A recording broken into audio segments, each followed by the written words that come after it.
로마서 14장 13절에서 17절까지 말씀입니다.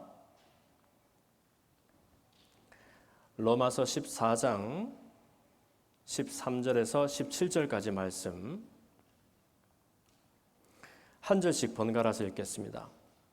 그런즉 우리가 다시는 서로 비판하지 말고 도리어 부딪힐 것이나 거칠 것을 형제 앞에 두지 아니하도록 주의하라.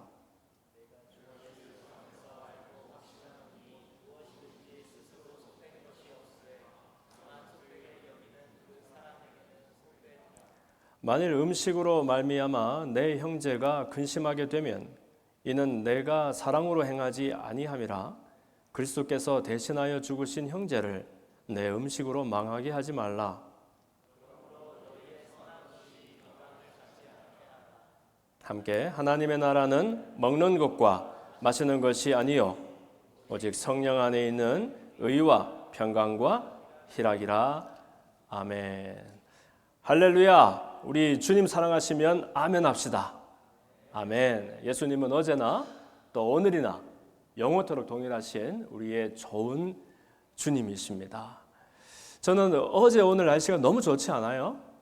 날씨가 이렇게 따뜻해지니까 사실 날씨 때문에 사람 마음이 달라질 필요는 없는데 더 마음이 즐거워지고 편안해지는 거 있지요.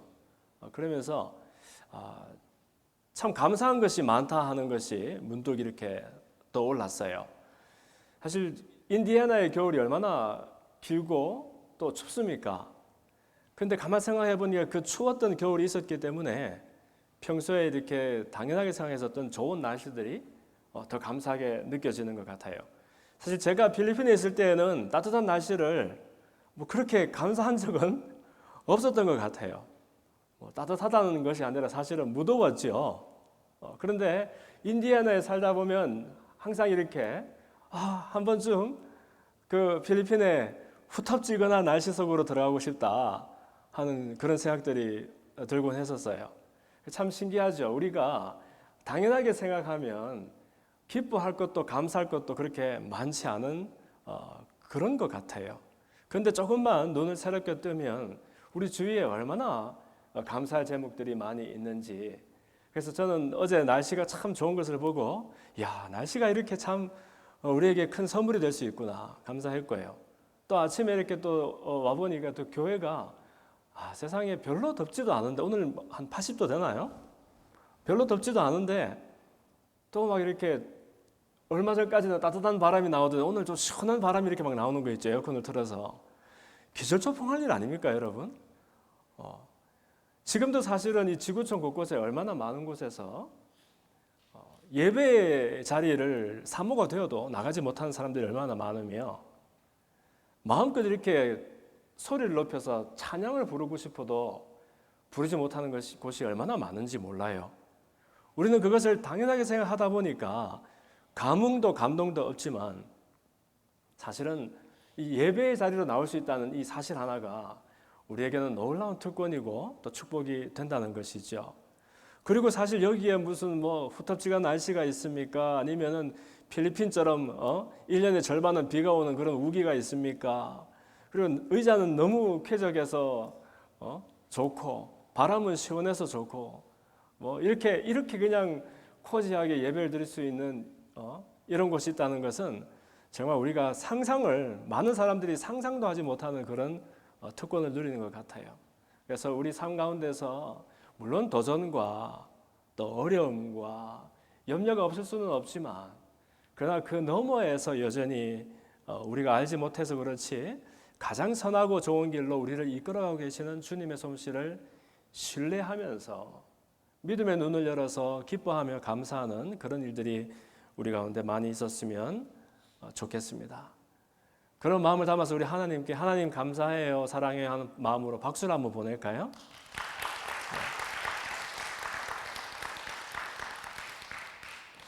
그러네요. 참 하나님께 감사하다고 박수 쳐본 적은 많지는 않았던 것 같아요. 자, 오늘은 로마서 14장에 나오는 이야기인데요. 다름 아니라 성령 안에서 우리가 의와 평강과 희락을 경험할 수 있고 그 의와 평강과 희락을 경험하는 사람마다 사실은 내 안에 하나님의 나라가 임한다는 것을 말씀하고 있는 그런 대목이어서 이 말씀 우리가 한번 묵상하면서 나는 과연 내 나라 속에 함몰되어 가는 사람인가 아니면 하나님의 나라를 이 땅에서 이미 누리고 있는 사람인가 한번 살펴보았으면 좋겠습니다. 배경은 이렇습니다. 로마 교회가 있었지요. 로마 교회는 사도 바울이 개척한 교회도 아니고 예루살렘을 찾아서 성지순례를 했던 사람들 가운데서 그 제국의 수도 로마로 돌아가서 그곳에서 이제 자생적으로 생겨난 교회가 되겠습니다. 그러다 보니까 그 속에는 유대인 출신 크리스천들도 있고 그런가 하면 또 비유대인 출신 크리스천들도 많이 있었겠지요. 예수님이 이게 무슨 말이냐 하면 예수님이 이제 이 땅에 오실 때에는 한국도 아니고 일본도 아니고 중국도 아니고 그 이스라엘 사람들 가운데 유대인으로 유대 문화 속으로 유대 사회 속으로 이렇게 들어오셨기 때문에 첫 교회의 시작은 유대 교회로 시작했던 거죠. 그렇죠? 유대 사람들에 의해서 유대 문화 속에서 그들이 사용하는 언어 속에서 1세기 초대 교회가 시작되었단 말입니다. 그러나 이 복음의 능력이라는 것은 사실은 칼로도 창으로도 제어할 수가 없고 이 그리스도의 우리를 위해서 죽으시고 다시 사셨던 그 이야기가 전해지는 곳마다 사람들이 회심하고 그리스도를 믿고 하나님께로 돌아오는 역사가 일어나니까 이제 로마 제국 전역에 교회들이 막 세워지는 그런 일들이 있었잖아요. 그러다 보니까 당연히 이제 유대인 아닌 사람들도 이제 유대인 입장에서는 이방인이라고 불리던 사람들도 예수님 믿고 이제 교회 성도들이 되게 된 겁니다. 그런데 그러다 보니까 유대인 크리스천들은 당연히 자기들이 속해 있던 문화가 있고 전통이 있고 율법이 있고 그렇겠죠. 대신에 비유대인 사람들은 그렇다 유대인 사람들하고 똑같이 살던 사람들이 아니었단 말이에요. 사람도 다르고 말도 다르고 풍습도 다르고 그러니까 그들도 나름의 문화와 또 사회 라이프스타일 속에서 이렇게 살아온 사람들이 모여서 살아가니까 이 속에서 자연히 문화적인 그런 갈등과 또 신앙에 있어서 충돌들이 일어나게 됩니다. 문화 그러면 제일 중요한 게 뭡니까 여러분? 뭐 문화가 달라서 우리가 갈등이 생기고 이런 말 하지만 사실은 문화 중에서 가장 큰 게 뭐예요? 우리 엘림 친구들 우리가 엘림에서 제일 풍성하게 누리고 제일 좋아하는 게 뭐야? 먹는 거잖아요, 우리가. 그죠? 우리가 물론 뭐 하나님 은혜를 더 중요하게 생각하지만 금요일에 같이 밥 한 그릇 먹는 것이 우리한테 얼마나 즐거운 큰 즐거움입니까? 그러니까 먹는 것은 문화의 굉장히 중요한 부분이란 말이에요. 그런데 하필 이 유대 전통과 율법에서는 먹는 데 대해서 굉장히 까다로운 그런 규칙들이 있었어요. 지금도 유대교뿐만 아니라 이슬람교, 힌두교, 뭐 불교 어디든지 먹는 것이 워낙 중요하니까 그 어떻게 먹어야 되느냐, 무엇을 먹어야 되느냐, 말아야 되느냐, 어떻게 먹어야 되느냐 하는 데 대해서 중요한 규정들이 많이 있다는 거예요. 여러분 코셔라는 거 아시죠? 코셔 음식. 또 요즘 그 이슬람 분들이 많으니까 무슬림들은 할랄을 먹잖아요. 할랄 음식 이런 이야기들이 있어요. 그게 뭐냐 하면 결국은 다 음식 규정을 말하는 겁니다. 코셔 음식 그러면 그냥 유대인들이 즐겨 먹는 음식인가 보다 그것이 아니라 무엇을 먹고 말고 어떻게 먹어야 되느냐 규정을 가지고서 따라서 만들어진 음식들은 코셔 음식이 되는 거예요. 또 무슬림들이 우리가 먹어도 된다. 왜냐하면 그 규정을 따라서 만들었기 때문에 그렇다 그러면 할랄 음식이 되는 거죠. 할랄 반대말이 하람이에요. 하람 그러면 부정하다, 이 틀렸다는 거예요. 잘 못 되었다. 근데 할랄 그러면 옳다, 바르게 되었다, 정하다, 선하다 하는 그런 말이 되지요. 그래서 어떤 그 차이점이 있느냐 하면 이 코셔 음식은 뭘 먹을 수 있죠, 여러분? 먹는 데 중에 있어서 고기가 되게 중요하잖아요. 그 고기 그러면 소나 양이나 염소는 되나요? 됩니다. 그럼 뭐가 안 되죠? 돼지고기는 여러분 잘 아시나요? 안 돼요. 돼지고기 말고도 사실 좀 더 있어요. 말 됩니까? 말은 근사하니까 말 안 돼요. 그럼 기준이 뭐죠? 기준이 뭐냐 하면 사실 우리가 구약을 공유하니까 구약에 보면은 짐승들 가운데서 발굽이 이렇게 쪼개어져 있는 것들은 정해서 먹을 수 있고 이 발굽이 쪼개어져 있지 않은 것은 못 먹도록 되어 있단 말이에요. 소나 염소나 양을 보면 이 발굽이 쪼개져 있잖아요. 그렇죠? 그러니까 먹는 거예요. 그럼 돼지는 발굽이 안 쪼개져 있나요? 돼지 족발 먹어본 사람? 네. 어떻습니까? 그렇죠. 그 얘기는 쪼개져 있다는 얘기거든요. 이상하잖아요. 그래서 발굽이 안 쪼개져 있으면 부정해서 안 먹어요. 말 같은 것은 안 먹는 거예요. 말은 발굽이 안 쪼개져 있으니까. 그럼 돼지는 왜 부정하다고 하느냐 하면 되새김질을 또 안 해서 그래요. 짐승들 가운데서 되새김질을 하는 것은 정하다 해서 먹어도 되지만 돼지는 그렇지 않아요. 그래서 되새김질 하지 않는 것은 부정하다. 그래서 학자들 가운데서는 둘 다인 경우에 부정하냐, 그 중에 하나만 긴 경우는 부정하냐 이렇게 얘기를 하는데 어쨌든 그래서 돼지나 말이나 여러분들 좋아하는 갑각류나 폐류 있죠. 뭐 조개, 그다음에 새우, 그다음에 랍스타 이런 거 없어서 못 먹는 거 이런 것들도 사실은 다 부정하다고 먹지 않도록 하는 그런 음식이에요. 그리고 종류만 그런 것이 아니라 조리법도 중요한데요. 조리법 하니까 생각나는 것이 B 도널즈에 보면은 치즈버거 이런 거 있잖아요. 치즈버거는 코스에 속하지 않아요. 왜냐하면 고기와 유제품을 같이 넣어서 조리를 하면 안 돼요. 성경이 이제 구약에 보면은 그래서 어미의 저주로 새끼 고기를 삶지 말라는 대목이 나오는데 우리가 내용을 다 따질 수는 없지만 그러다 보니까 치즈버거 그러면 이게 딱 그 케이스인 거예요. 치즈는 유제품이고 또 페리가 그 고기니까 어떤 사람은 그래서 6시간 지난 건 괜찮다 뭐 이런 얘기도 하는데 이게 이제 코스죠. 그러다 보니까 유대인 출신 크리스천들은 이렇게 먹어야 되는 거 먹지 말아야 되는 거 그리고 먹어야 되는 것도 어떻게 조리해야 되는지 왜냐하면 또 짐승은 모든 피를 다 빼서 이렇게 조리를 하도록 되어 있으니까 그런 것들을 엄숙하게 지켰어요. 그런데 비유대인 크리스천들은 그런 배경에서 살아본 적이 그런 거 따질 필요가 없었던 사람들이거든요. 그런데다가 예수님을 처음 알게 되고 예수님을 믿게 되었을 때 예수님의 복음은 항상 이분은 자유를 우리에게 선물하셨었어요. 그렇죠? 그래서 율법을 폐하러 온 것은 아니고 오히려 더 완성하러 오셨고 그래서 율법에 매이게 하기 위한 것이 아니라 오히려 율법 속에 있는 정신을 더 온전하게 지키도록 그렇게 자유를 주셨던 분이라는 거예요. 그러다 보니까 비유대인 크리스찬들은 예수님은 우리에게 더 많은 자유를 주셨는데 왜 니네들은 자꾸 우리를 먹어라 마라 그렇게 따지냐 하면서 갈등이 생기게 되죠.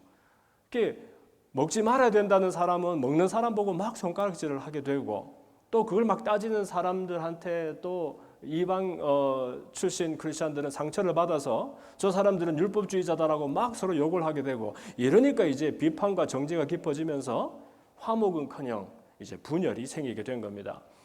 그때의 사도 바울이 이 소식을 전해 듣고 안 그래도 어떻게 생긴 교회인지 너무 궁금하고 마음의 사모가 되어서 꼭 가고 싶었는데 당시에는 가지는 못하고 해서 긴 장문의 편지를 써서 이 교회를 권면했었던 것이 이제 로마서 말씀이 되는 거예요.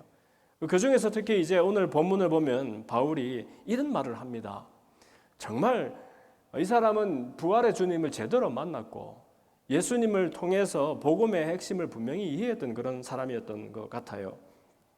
13절에 보니까 그러니까 너희들은 다시는 서로 비판하지 말아라. 그리고 혹시 부딪힐 것이 있거든 서로 거칠 것이 있거든 형제 앞에 두지 않도록 주의해라. 이런 말을 합니다. 아니 무엇이 옳아 무엇이 틀려 이렇게 말하면 끝이 날 건데 그렇게 하지 않고 비판하지 말고 서로 부딪히고 거칠 것들은 치워라 이렇게 얘기를 하는 거예요. 그리고 14절에는 내가 모르긴 몰라도 주 예수 그리스도 안에서 알고 확신하는 것이 있다. 내가 다 알지 못해도 분명히 아는 한 가지가 있는데 그것은 뭐냐 하면 이렇게 얘기하는 거예요. 스스로 속된 것이 없으되 다만 속되게 여기는 그 사람에게 속된다. 알 듯 모를 듯. 이 무슨 말이죠? 바울이 하는 얘기가 스스로 속된 것은 세상에 없다는 거예요. 스스로 속되다는 것, 속되다는 것은 속된 것이다, 안 좋은 것이다, 뭐 쉽게 얘기해서 나쁜 것이다 하는 건데, 이 세상에 스스로 혼자 저절로 속된 것은 하나도 없다는 거예요. 그러면 아니 틀림없이 좋은 것도 있고 나쁜 것도 있잖아요, 그렇죠? 그런데 바울이 하는 말은 다만 그것을 속되다고 여기는 그 사람에게 그것이 속된 것이다. 여러분, 칼이 좋은 거예요, 나쁜 거예요? 답 아시는데 겸손하셔서, 그렇죠? 칼 없으면 우리가 맛있는 음식을 어떻게 해 먹을 수 있겠어요? 칼이 얼마나 중요해요. 그러나 또 끔찍한 일들도 칼 때문에 일어나는 일들이 많이 있잖아요. 그러니까 칼은 좋은 것도 나쁜 것도 아닌 거예요. 그 칼이 너무 무섭고 흉측하다라고 말하는 사람 손에 붙들리면 그런 물건이 되는 것이고, 아유, 이 쌍둥이 칼 천하만 봐도 너무 고마워, 이 칼 덕분에 우리가 맛있는 음식을 해 먹잖아, 이러면은 그 칼은 이 사람한테 요긴한 물건이 되는 것처럼. 그래서 음식 얘기로 되돌아가면 바울이 이렇게 얘기해요. 만일 음식으로 말미암아서 네 형제가 근심하게 된다면 이것은 그 음식에 문제가 있거나 그 형제에게 문제가 있는 것이 아니고 네가 사랑으로 행하지 않았기 때문에 그렇다, 이렇게 말을 해주고 있어요. 바울은 뭘 먹어, 뭘 먹지 마 이렇게 말하지 않고, 만약에 먹는 것 때문에 문제가 생기거들랑 너 때문이야 이렇게 말하는 거예요.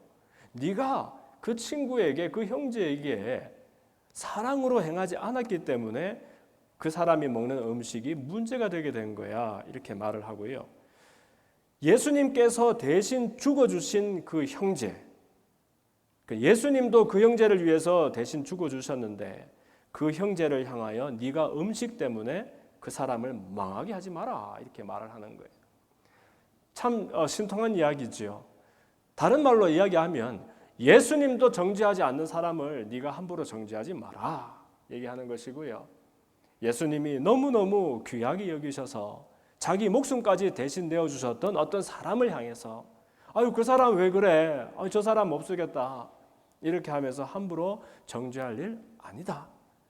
먹는 것 때문에 심지어 그 사람에게 상처를 주거나 넘어지게 한다라면 그것은 그렇게 하면 안 된다는 것을 말하는 거죠.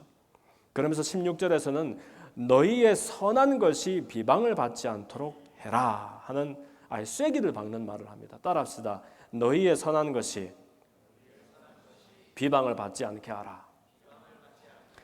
이것도 무슨 말이에요? 그러니까 성경은 참 신기한 게 어려운 말 하나도 없는 것 같은데 그냥 읽으면 도무지 이해도 안 되고 감흥이 없어요. 그런 거 느껴본 적 있어요? 성경을 쭉 읽는데 무슨 모르는 말 하나도 없는 것 같은데 읽고 나서 일로 돌아다 절로 나가고 나는 그냥 느껴지는 게 없을 때가 있어요. 그래서 항상 왜? 이게 대체 무슨 말이냐? 이렇게 질문하면서 읽어야 되는 거예요. 아니, 나쁜 짓이 비방을 받을 수는 있지만 어떻게 선한 일이, 좋은 일이 비방을 받을 수 있단 말입니까? 그런데 바울은 그러잖아요. 너희들의 선한 것이 비방을 받지 않도록 해라. 이게 무슨 말이죠? 그럼 선한 짓 하지 말라는 건가요? 서로 나쁜 짓만 하라는 건가? 우리에게 선한 일은 어떤 일이죠? 우리에게 선한 일이잖아요. 내가 생각하기에 옳은 일, 내 입장에서 좋은 일, 내가 생각해 보니까 선한 일이면 그것이 나한테 선한 일이잖아요. 나쁜 일도 아니고 선한 일을 다른 사람에게 사랑을 담지 않아서 주게 되면, 고집하고 강요하게 되면 분명히 선한 일이고 좋은 일인데 그 좋은 일, 선한 일도 다른 사람에게 찔림이 되고 그것이 사람을 넘어지게 만드니까 너희들은 선한 것으로 비방받지 않도록 조심해라, 이런 말을 하는 거예요. 바울이 무엇이 잘못되었다, 니네들이 먹어라 먹지 마라 하는데 그거 잘못된 거야, 이렇게 말하지 않아요. 옳은 일일지라도 그것으로 넘어지지 말게 하라. 해놓고서 오늘의 말씀의 요절 17절에서 이렇게 말합니다. 하나님의 나라는 먹는 것과 마시는 것이 아니요 오직 성령 안에 있는 의와 평강과 희락이라. 함께 따라 읽읍시다. 오직 성령 안에 있는 의와 평강과 희락이라. 이러면서 하나님 나라가 여기도 저기도 아니고 우리 마음에 임하는데, 그 하나님의 나라라는 것이 결국 우리가 이 땅에서 의와 평강과 희락을 누리고 만끽하게 되는 일이라고 바울은 격려하고 있어요. 이 대목에서 한번 하나님 나라 한번 잠깐 생각해 봅시다. 여러분, 하나님 나라 그러면 어떤 생각이 듭니까? 하나님 나라 그러면 많은 사람들이 언젠지는 모르겠지만 나중에 내가 죽은 다음에 가는 곳일 거야 이렇게 생각합니다. 그리고 그곳에는 왜 하나님 나라라 그러죠? 누가 계시기 때문에? 하나님이 계시기 때문에 하나님 나라일 거야 이렇게 얘기합니다. 그러면 여기는 지금 내 나라인가? 그래서 우리는 이제 사실 알게 모르게 디카토미, 그 어떤 이분법적인 그런 습관이 우리를 지배한 경우가 많이 있어요. 그래서 여기는 내가 있는 것이고 저기는 하나님이 계시는 것이고, 그래서 지금 있는 것 말고 그 너머에 우리가 가게 될 곳을 하나님 나라 혹은 하늘나라, 천국이라고 생각하는 경우가 많이 있어요. 근데 그렇게 나누게 되면은요, 그럼 하나님은 거기 계시는 분이고 여기는 하나님 안 계시는 곳이니까 진짜 내 나라, 우리나라처럼 여겨져서 나도 모르게 온몸에 힘이 들어가면서 내가 궁리하고 수고해야 되는 그런 세상으로 생각을 하게 되지요.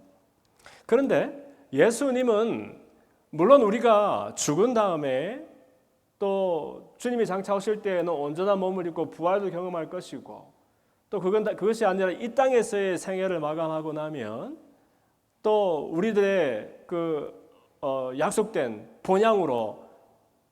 본향으로서의 천국을 우리가 선물 받고 그곳에서 또 영원한 복락을 누릴 것이다라고 말씀을 해주세요. 그러면서 동시에 예수님은 또한 주님이 이 땅에 오셨을 때에 하나님의 나라가 임한다라고 말씀해 주세요. 신기하죠? 2000여 년 전에 하나님의 나라가 주님이 이 땅에 오실 때 임했다는 거예요. 그 얘기는 하나님의 나라는 그때부터 임하고 지금까지 이루어지고 있는 그런 일인지 모르겠죠. 그러면서 이 주님은 그 하나님의 나라가 바로 우리가 지금 내 땅, 우리 땅이라고 말하는 이 땅에 임하고, 그리고 그 하나님의 나라에 들어가는 길이 되어주시겠다. 그리고 그 하나님의 나라에 들어가는 문이 되어주시겠다라고 약속을 하세요. 그래서 양의 문이 되신다라고 말을 하고요. 나는 길이요, 진리요, 생명이다라고 말씀하세요. 그 예수님은 이 땅에 오셔서 사람들을 착하게 만들거나 아니면 나 살아있을 때 나 열심히 믿어, 그 다음에 죽은 다음에 하나님의 나라에 와, 이렇게 말씀하시는 분이 아니라 이 땅에서 우리가 내 땅, 우리 땅이라고 말하는 이 땅에서 하나님의 나라가 임하고 그 임하는 하나님의 나라에 우리가 들어가게 될 것을 소원하셨던 거예요. 그래서 누가복음 17장 20절에 보면은 바리새인들이 예수님께 달려와서 물었죠. 아니 대체 하나님의 나라가 언제 임합니까? 왜냐하면 이 사람들한테는 하나님의 나라라는 것은 아까 우리가 말했던 것처럼 사람은 자기 입장에서 좋은 것으로 상상을 하거든요. 천국은 좋은 곳이라 그러니까 내가 생각하는 온통 좋은 것들을 다 동원해서 천국을 이렇게 상상을 하는 거예요. 그러면 로마의 압제 아래에 있던 이 사람들에게 상상되는 하나님 나라는 어떤 것이겠어요? 누군가 슈퍼 히어로가 나타나서 민족의 지도자가 등장을 해서 로마 제국을 물리치고 이들에게 해방과 자유를 선물하는 누군가가 있었으면 좋겠다. 그런 해방의 때가, 하나님의 나라가 언제 임합니까? 물어보는 거죠. 예수님이 하시는 말씀이 하나님의 나라는 볼 수 있게 임하지를 않는다. 또 여기 있다 저기 있다고도 못할 것이다. 왜냐하면 하나님의 나라는 너희 안에 있느니라 이렇게 말하는 거예요. 우리 안이라는 공간적인 그런 의미도 있는지 모르겠지만 그와 동시에 우리 안에서 시작되고 비롯된다라고 말씀해 주시는 거 있죠. 그래서 예수님이 말씀하실 때 천국을 이렇게 이야기하실 때 지금 땅을 이렇게 지워버리고 이 위에다가 천국을 딱 이렇게 놓는 그런 말씀을 안 하시고요. 항상 천국은 하면서 뭐라 그래요? 겨자씨와 같다. 또 천국은 하면서 서말 곡식가루 자루에 넣은 누룩과 같다. 이렇게 말씀을 하세요. 씨앗 중에서 제일 작은 것 중에 하나인 이 겨자씨가 그러나 장차 자라서 큰 나무를 이루고 온 세상의 새들이 다 그곳에서 깃들고 안식을 하는 것처럼 누룩, 보이지 않는 누룩이 이 곡식 자루 속에 들어가서 그냥 밤새 처음에는 조금씩 하다가 나중에는 온통 그 자루 전체를 부풀려서 발효를 시켜서 이전에는 그냥 곡식 가루에 지나지 않던 그 자루가 지금은 이제 반죽 자루가 될 수 있도록 사실 그래서 이 하나님의 나라는 이 땅의 나라를 우리의 나라를 잠식해 나가는 그런 나라인 것 같아요. 그렇게 늘 비유로 말씀하셨죠. 그러면서 내 나라와 하나님의 나라를 늘 이렇게 대조하시면서 우리에게 설명해 주셨던 것을 볼 수 있어요. 그래서 이 하나님의 나라를 말할 때에 바울이 오늘 그러는 거예요. 이러한 하나님의 나라는 이 땅에 임하는 하나님의 나라는 먹는 것과 마시는 것이 아니다 이렇게 말해요. 아니 먹는 거 마시는 거에 무슨 문제가 있어가지고 하나님 나라를 이렇게 이야기할 때 말하는 것일까요? 그것은 우리 상상력은 아까도 말씀드렸지만 우리가 생각하는 좋은 것으로만 가득 채워진 그런 천국을 생각하기 때문에 하나님의 나라가 이 땅에 임하는 데 대해서 이미지네이션이 이게 제한이 되는 거예요. 한번 봅시다 여러분. 어린아이들에게 천국 그러면은 보통 맛있는 것이 많은 것일 것 같아요 막 그래요. 여러분 천국이 만약에 eat all you can 그렇게 해가지고 버페이로 만찬이 벌어지는 그런 곳이라면 여러분 좋겠죠. 거기에는 2등 3등 퀄리티도 없어요. 세상에서 제일로 맛있는 요리들이 막 가득 있는. 그래서 여러분 가끔 이거 먹었으면 좋겠는데 오늘 그런 생각 날 때 있잖아요. 근데 그게 있어요.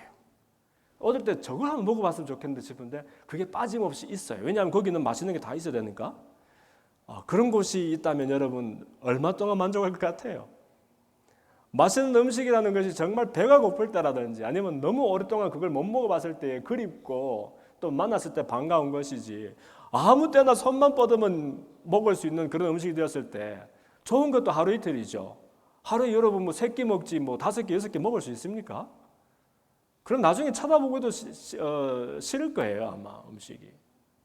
그리고 어떤 사람은 거기에는 슬픈 것도 없고 하여튼 모든 부정적인 것은 다 없는 것이 곳이지요 막 그래요. 그래서 그러면 어떤 사람은 예배만 드린다 그런 사람도 있고 예배만 드리면 어떡해.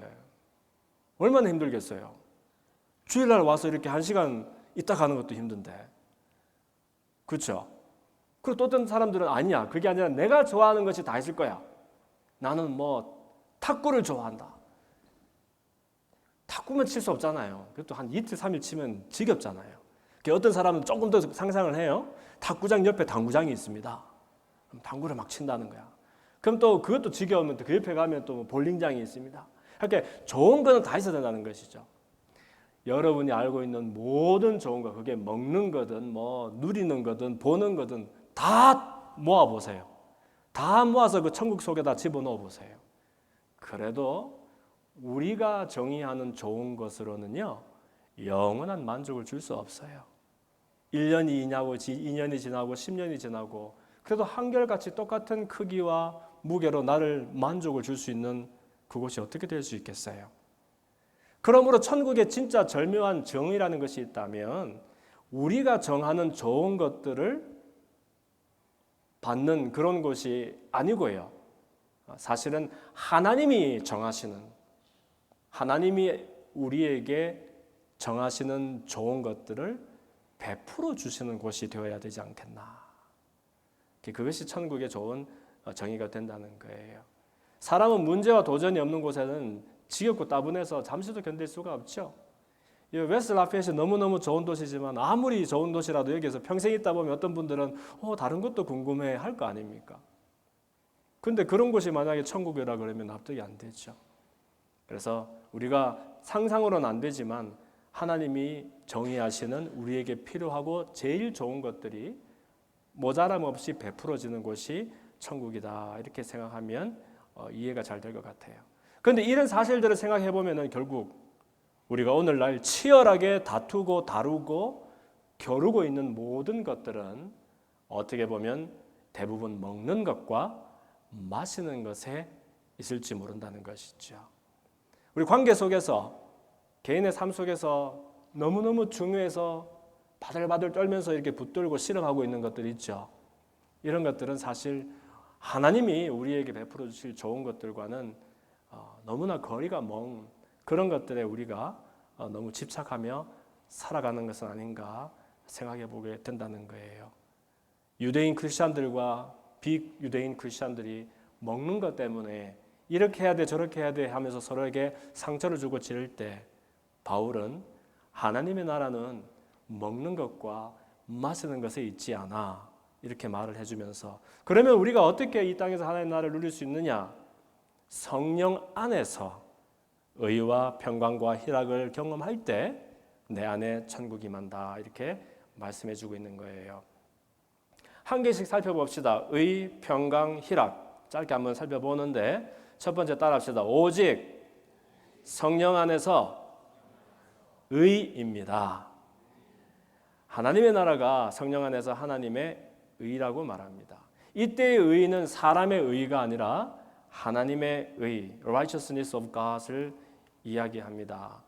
바로 다마색으로 가는 길에서 바울이 부활의 주님을 만나고서 깨닫게 된 하나님의 의. 사람 속에는 근본적으로 없고 하나님 안에만 있는 하나님의 속성인 그 의를 말하는 거고요. 이 의는 하나님 안에만 있기 때문에 하나님과의 관계 속에 있는 사람만 그분의 의를 누릴 수 있다는 것을 깨닫게 되었어요. 그러면 이 하나님의 의와 반대되는 것이 뭐냐 하면 다름 아니라 자기의라는 것이 있습니다. 사람은 사람이 내가 정하는 의라는 것이 따로 있어요. 그래서 이 의는 내가 정하는 의요. 내가 왜 의를 정하느냐 하면 사람은 내가 의롭다라는 느낌이 정말 중요하거든요. 내가 옳은 것이 중요한 것이 아니라 내가 옳다고 인정되고 느끼는 느낌이 우리에게 중요합니다. 그래서 사람들은 내가 옳지 않다라고 누군가 이야기하면 그게 그렇게 도전이 되고 상처가 되어서 목숨 걸고 달려들게 되는 거예요. 내가 옳은 것보다는 내가 옳은 사람이로 그렇게 받아들여지고 인정되는 그 느낌이 중요한 것이죠. 그런데 이 자기의와 하나님의 의는 뭐가 다르길래 문제냐 하면 이 자기의라는 것은 내가 의롭다고 실제로 느껴요. 그리고 내가 옳아야 된다고 생각하고요. 이러한 자기의는 반드시 다른 사람을 정죄하게 되어 있습니다.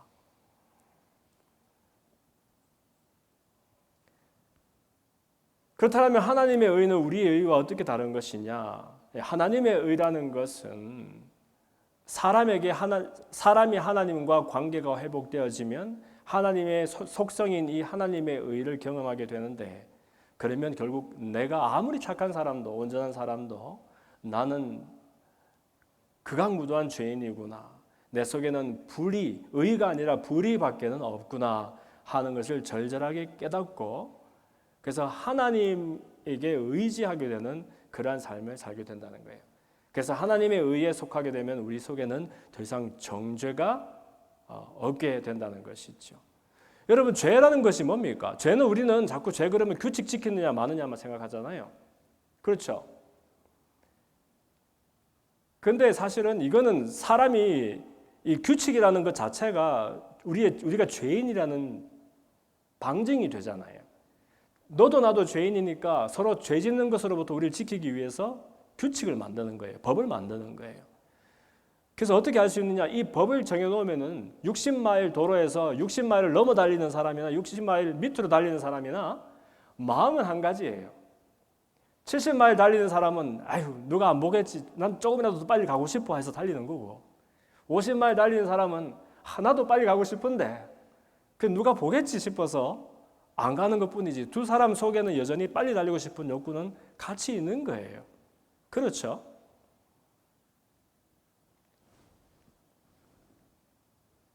그래서 정죄라는 건 뭐냐 하면 이 죄를 나눠 가지고 있는 우리들이 자동으로 우리 속에 품게 되는 마음을 정죄감이라는 것입니다. 이 다른 사람의 옳지 못한 부분이나 잘못하고 죄 짓는 부분을 보면 우리 속에는 우리는 의분이라고 말하지만 불편하고 짜증스럽고 또 그 사람을 비난하게 되는 마음들이 생기게 됩니다. 그런데 사실 이거는 그 사람 속에 있는 잘못 때문에 생기는 의분일 수도 있겠지만 내 속에 있는 연약함과 또 내 속에 있는 근본적인 죄성이 이 사람의 잘못된 부분과 함께 공명을 일으켜서 나를 불편하게 만드는 것이거든요. 그래서 정죄라는 것은 사실은 사랑에서 비롯되는 것이 아닌 거예요. 그러니까 바울이 아까 너희의 선한 것으로 비방받을 짓을 하지 마라 하는 얘기는 뭐냐 하면 아무리 네가 옳다고 말하는 일, 중요하다고 말하는 일일지라도 사랑이 담겨지지 않은 것으로 상대방을 정죄하게 되면 그것은 서로의 관계 속에서 샬롬을 깨뜨리는 일이다 하는 것을 말해주고 있는 것이죠. 그런데 반대로 하나님의 의를 깨닫게 된 사람은 무슨 절망에서 시작하는 거예요. 그러니까 의에서 시작하는 것이 아니라 불의에서 시작하는 거예요. 내 속에는 불의밖에 없구나. 내 속에는 절망밖에 없구나. 그런데 그 절망 속에서 나를 건지기 위해서 예수님이 몸값을 대신 지불해 주시고 나에게 소망의 일을 시작해 주셨구나. 그러므로 거저받은 은혜 속에서는 우리가 정죄할 수 있는 그런 마음이 생길 수가 없지요. 그래서 하나님의 의를 따라 사는 사람마다 회개의 삶, 또 삶의 방향을 돌이키는 그런 인생을 살게 된다는 겁니다. 그리고 두 번째 따라합시다. 오직 성령 안에서 평강입니다. 성령 안에서 평강이 주어지면 하나님의 나라를 우리 가운데 누리게 된다는 겁니다. 카리스 후민 카이 에이레이네라는 그런 그 표현을 바울도 많이 썼고 사실 예수님도 많이 썼었습니다. 그게 뭐냐면 은혜와 평강이 너에게 있을지어다 하는 그런 대목이거든요. 예수님도 부활하신 다음에 처음으로 제자들에게 나타나셨을 때 항상 두려워하지 말아라 너희들에게 평강이 있을지어다 이렇게 말씀하셨어요. 이 평강이라는 것은 그냥 우리가 심신이 편안해서 마음이 즐거운 그런 상태를 말하기보다는 두려움과 염려의 반대말일지도 모릅니다. 이 두려움이라는 것은 하나님을 떠난 사람이 자기 의를 가지고 자기가 주인 되어 살려고 할 때 자동적으로 우리 속에 들어오는 그런 결과물이죠. 그런데 이런 자기 의에 붙들려 사는 사람들마다 두려움의 희생양이 됩니다. 어린 아기가 막 놀이개가 눈앞에 보여서 막 기어갔어요. 기어가서 한참을 기어가서 놀이개를 만지작거리며 노는데 어느샌가 돌아보니까 엄마가 보이지 않는 거예요. 그럼 엄마가 내 주위에 없다는 것이 인식이 되고 금방 이제 두려움이 생겨서 울음을 터뜨리게 되지요. 그리고 사람들은 이제 자라나면서 끊임없이 이 두려움을 스스로 극복하기 위해서 나를 지키려고 힘과 또 권력을 키우게 됩니다. 그러면서 나는 생존해야 돼. 더 큰 풍요를 보장받아야 돼 하면서 돈과 권력으로 자기를 에워싸지만 아무리 그렇게 살아도 안전을 경험하기보다는 더 큰 불안과 두려움에 휩싸여서 내가 갖고 있는 부도 명예도 건강도 언제 무너질지 몰라서 그것을 지키기 위해서 조바심 내는 그런 삶을 살게 된다는 것이죠. 그래서 자기 의를 붙들고 사는 사람마다 그것을 끊임없이 내가 의롭다는 것을 증명해야 되는 피곤함이 우리를 따라다닙니다. 그리고 자기 의라는 것은 결국은 내가 정하는 의요, 내가 고집하는 의이기 때문에 사실 사람마다 가지고 있는 이 의의 모양이 다 다르잖아요. 그래서 확실하지 않다는 그런 불안함을 늘 경험하게 되어 있어요. 그러다 보니까 이 자기 의는 정죄하는 것이고 또 정죄하는 자마다 나도 또 정죄받을까 봐 두려워하는 마음속에서 노연할 수가 없지요. 그러나 자기 의를 내려놓은 사람마다 하나님의 의를 의지하는 사람마다 나는 불의하다. 나는 내 속에는 소망이 없다라고 시작하는 사람들이기 때문에 겸손과 온유 속에서 살아가면서 세상이 줄 수 없는 참 평안과 또 평강을 누리게 된다는 것입니다. 그러니까 여러분 사실 우리가 염려와 근심이 그런 거리가 없을 수는 없습니다만은 그러나 그런 거리가 생길 때마다 그것을 부여잡고 정말 이거는 확실한 거야. 나는 염려해 마땅해 하면서 믿음으로 그렇게 꼬박꼬박 염려하고 두려워할 일은 아니라는 것이에요. worry죠, worry. 개 이름 말고 worry가 이 manipulation이래요. worry 뭐라 그러죠? worry is human manipulation of God-given capacity of imagination이래요. 무슨 말이냐면 하나님은 하나님의 풍성한 솜씨를 따라서 기뻐하고 감사하도록 우리에게 상상력을 주셨는데 사람들은 이 상상력을 동원해서 이런 일이 생기면 어떡하지? 이 일이 잘못되면 어떡하지? 이 고난이 계속되면 어떡하지? 이렇게 조마조마해하면서 계속해서 그 염려와 두려움을 증폭시키면서 살아가게 된다는 거예요. 그러나 주님이 제자들에게 처음 부활의 몸으로 오셨을 때 말씀하시잖아요. 뭐라고? Do not be afraid. 두려워하지 말아라. 너희들에게 평강이 있을지어다. 오늘 우리에게도 그렇게 말씀하시는 줄로 믿습니다. 요한일서 4장 18절에 사랑 안에 두려움이 없고 온전한 사랑이 두려움을 내어 쫓나니 두려우면 형벌이 있음이라. 두려워하는 자는 사랑 안에서 온전히 이루지 못했다라고 말씀하고 있습니다. 끝으로도 따라합시다. 오직 성령 안에서 희락입니다. 먹고 마시는 것에 연연해서 옳고 그런 것을 쪼개다가 피곤하게 끝이 나면 안 되고 성령 안에서 성령께서 주시는 의와 평강과 그리고 희락에 붙들려서 살아가라 이렇게 말씀하고 있는 것 같습니다. 그래서 하나님의 뜻이 무엇이냐 궁금한 사람들에게 성경은 항상 기뻐하라, 쉬지 말고 기도하라, 범사에 감사하라. 이는 그리스도 예수 안에서 너희를 향하신 하나님의 뜻이니라 이렇게 말씀하고 있잖아요. 사실 우리 하나님의 자녀들은 형편과 처지는 우리에게 끊임없이 너는 지금 기쁘면 안 되는 상황이야 라고 거짓 송사를 하고 참소를 하지만 무슨 말이냐? 나는 하나님 안에서 기뻐하도록 지어진 사람이다 라고 고백하면서 늘 기뻐하며 기도하며 감사하는 그런 뜻을 이루는 삶을 살아야 한다는 것이에요. 어떤 사람들은 행복하고 기쁨이 뭐가 다릅니까? 물어보는 사람이 있더라고요. 그러면 우스갯소리로 행복은 돈으로 살 수 있대요. 근데 돈이 많아야 살 수 있대요.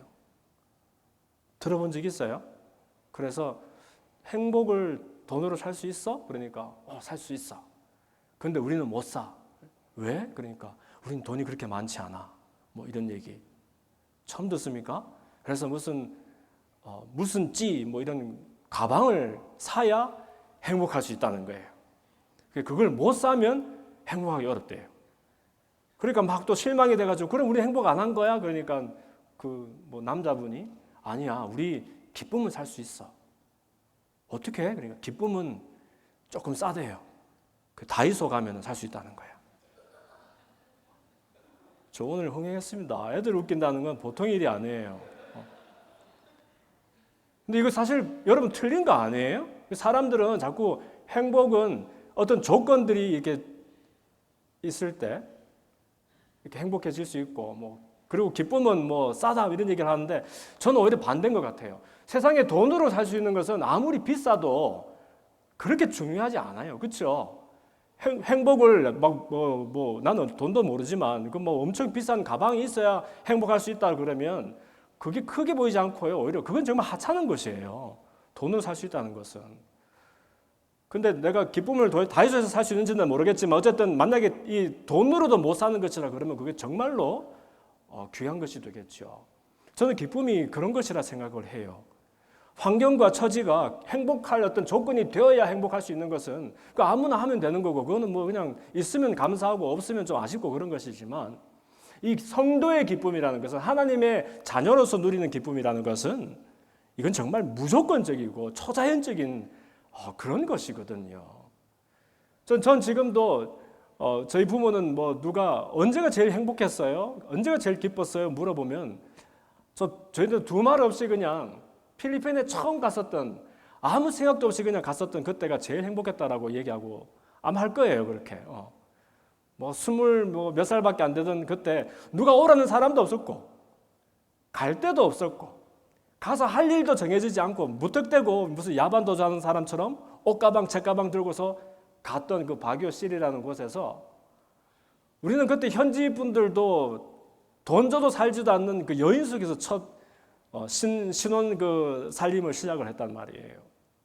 거기는 온갖 정말 재밌는 동물들이 많았었어요. 미키마우스 귀가 왜 동그랗게 그리는지 여러분 몰랐죠? 귀가 엄청 큰 거야.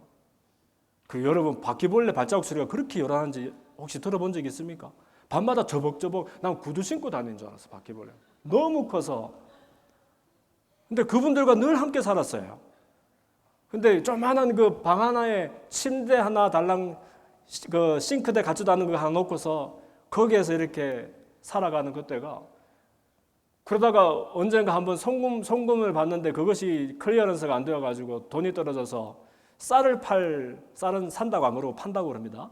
이 쌀 팔 돈이 떨어져가지고 밥을 이렇게 못 해 먹게 됐을 때, 근데 그때도 사실은 두려운 것도 없고 걱정도 없고, 왜냐하면 우리를 먹이시고 우리를 여기 보내시고 우리를 입히시고 우리의 모든 것 되시는 하나님이 불러주신 곳에 있다라는 그 신뢰가 있으니까 모든 것이 너무너무 안전하게 여겨지는 거 있죠. 안전하고 평안하고 기뻐하고, 그런 기뻐하는 것이 너무너무 쉬운 그런 경험이 기억이 납니다. 그래서 그러다가 이제 주인 아저씨한테 그냥 제가 계속 말도 못하고 계단 오르막 내리막 하고 있으니까 주인 아저씨가 행색이 이상하니까 야, 너 이리 와봐. 갔더니 너 돈 필요하지? 예, 돈이 필요한데 얼마 필요해?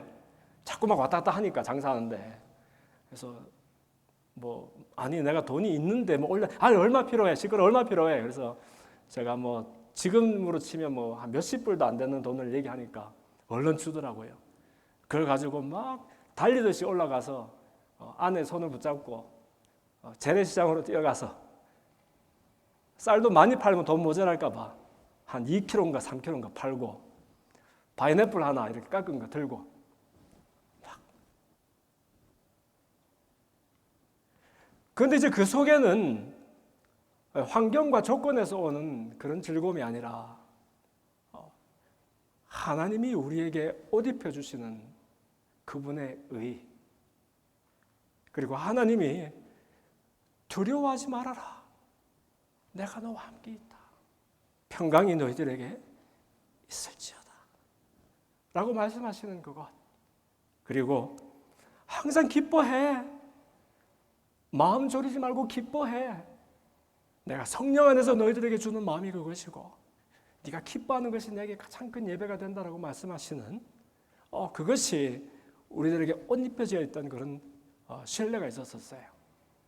기도하는 것은 우리 성도들도 오직 성령 안에서 형편과 처지가 비록 우리에게 거짓말하면서 너는 지금 기뻐할 때 아니야, 평강할 때 아니야, 너는 지금 정죄받아 마땅할 때야 라고 계속해서 우리를 찌르고 참소할지라도 무슨 소리야, 하나님은 나에게 내가 절망의 자리에 있을 때 나를 소망으로 옮겨주기 위해서 하나밖에 없는 예수님을 십자가에 달아주셨어. 그분의 사랑 안에서 나는 참된 의를 누리는 거야. 무슨 소리야, 나는 두려움과 염려에 꺼리는 있을지 몰라도 그 염려와 두려움에 발발 떨 그런 일은 내게 없어. 주님이 지금도 나와 함께 내 손을 붙잡고 두려워하지 말아라 라고 말씀해 주시기 때문이야. 무슨 일이야, 나는 세상은 조건으로 행복을 누리는지 몰라도 나는 나의 모든 것 되시는 하나님으로 기뻐하며 감사할래 라고 믿음으로 선포하고 또 고백하는 그런 우리들이 되었으면 좋겠습니다. 스바냐 3장 17절 말씀이 이렇게 말씀하고 있습니다. 너의 하나님 여호와가 너의 가운데 계시니 그는 구원을 베푸실 전능자시라. 그가 너로 인하여 기쁨을 이기지 못하게 하시며 또 너를 잠잠히 사랑하시며 너로 인하여 즐거이 부르며 기뻐하시리라 라고 말씀하고 있습니다. 우리를 생각하면 기뻐서 마음이 견디지 못하시는 하나님을 믿음의 눈으로 바라보면서 저와 여러분 날마다 기뻐하는 그런 삶을 살게 되기를, 의와 평강과 희락을 이루는 삶이 되기를 소원합니다. 기도합시다.